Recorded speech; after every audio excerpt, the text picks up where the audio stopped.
Flop ধারাবাহিকের অভিনেত্রী বলে কটাক্ষ আরাত্রিকাকে। নতুন সিরিয়াল চলবে তো শ্রুতি নাকি এবার বোন। নতুন ধারাবাহিকের গল্প জানা আছে, সাইবার ক্রাইম করে পুলিশের জালে শ্রুতি, সব ছেড়ে বাঁচাতে ছুট আরাত্রিকার। এই ধারাবাহিক দিয়েই শ্রুতি নিজেকে প্রমাণ করার পালা, বলছেন নেটিজেনরাও। আপনার কি মনে হয় আরাত্রিকা শ্রুতি পারবে তো? মান্টি और বাবলির ছবির সেই বাবলির ভূমিকায় রানীর চরিত্রটা মনে আছে?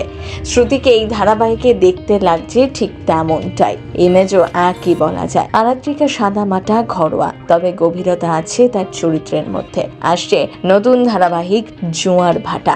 এই গল্প সমাজের একই পটভূমিকায় থাকা দুই বোনের জীবন দর্শনের পার্থক্যের কথা তুলে ধরবে। দিদি নিশা আর বোন উজি দুজনে বেড়ে ওঠা খুব কষ্টের মধ্যে। দুই বোনের কাছে বেঁচে থাকার ধরন এবং মানে একেবারে আলাদা। যেমন বড় বোন নিশা চায় ব্যাংকের অ্যাকাউন্টে থাকুক তার কোটি কোটি টাকা, তা সে যেমন ভাবেই উপার্জিত হোক না কেন। আর উজি চায় সৎ পথে শিক্ষিত হয়ে সমাজের একজন হয়ে উঠতে। এদিকে জীবানা মিঠিচোরা ধারাবাহিকের রেশ কাটতে না কাটতেই জোয়ার ভাটা ধারাবাহিকে নতুন চরিত্রে হাজির অভিনেত্রী আরাত্রিকা মাইতি। তবে সেই ধারাবাহিকে প্রোমো আসা মাত্রই নায়িকার চরিত্র নিয়ে নানা ধরনের খারাপ মন্তব্য করতে থাকেন বেশ কিছু মানুষ। এবার তাদের কড়া জবাব দিলেন আরাত্রিকা। সাধারণত কোনো তর্ক বিতর্ক বা সমালোচনা কখনোই থাকতে চান না এই অভিনেত্রী। ঝাড়গ্রাম থেকে এসে শুধুমাত্র নিজের অভিনয়ের দক্ষতার মাধ্যমে টলিউডে নিজের পায়ের তলার মাটি শক্ত করেছেন বলা যায়। এই কয়েক বছরে টেলিভিশনে নিজের জায়গা বানিয়ে নিয়েছেন আরাত্রিকা। একাধিক ধারাবাহিকে মুখ্য চরিত্রে অভিনয় করার পাশাপাশি কিছুদিন বাদেই দর্শকরা তাকে দেখতে পাবেন বড় পর্দায়।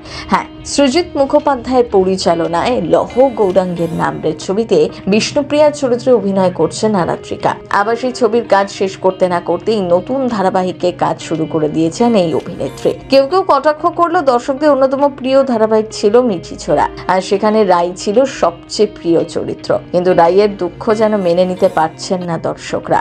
কেন সবসময় অন্যের ভালোর জন্য নিজের ক্ষতি করবে রাই? এই প্রশ্ন একাধিকবার তুলেছে দর্শক। পাশাপাশি নতুন ধারাবাহিকে প্রমোতে আরাত্রিকার অভিনয়ের দক্ষতা নিয়েও প্রশ্ন তুলছেন কেউ কেউ। ইতিমধ্যেই বড় পর্দায় কাজ করে ফেলেছেন শ্রুতি দাস, আরাত্রিকা মাইতি দুজনেই। উইন্ডোজ প্রযোজনা সংস্থার সিনেমা আমার বসে একটি গুরুত্বপূর্ণ ভূমিকায় কাজ করেছেন শ্রুতি। বড় পর্দায় ইতিমধ্যেই মুক্তি পেয়েছে সেই ছবি, প্রশংসিত হয়েছে শ্রুতির অভিনয়। অন্যদিকে আরাত্রিকা কাজ করেছেন সৃজিত মুখোপাধ্যায়ের সিনেমা লহ গৌরাঙ্গের নামরেতে। এই সিনেমা এখনো মুক্তি পায়নি। দর্শকরা আরাত্রিকার অভিনয় বড় পর্দার দেখার অপেক্ষায়। তবে এবার দুই নায়িকা আসছেন ছোট পর্দায় একসাথে। এই সিরিয়ালে জমিয়ে রাখতে পারবেন তো? সেটাই এখন দেখার সিনে চক্কর ব্যুরো।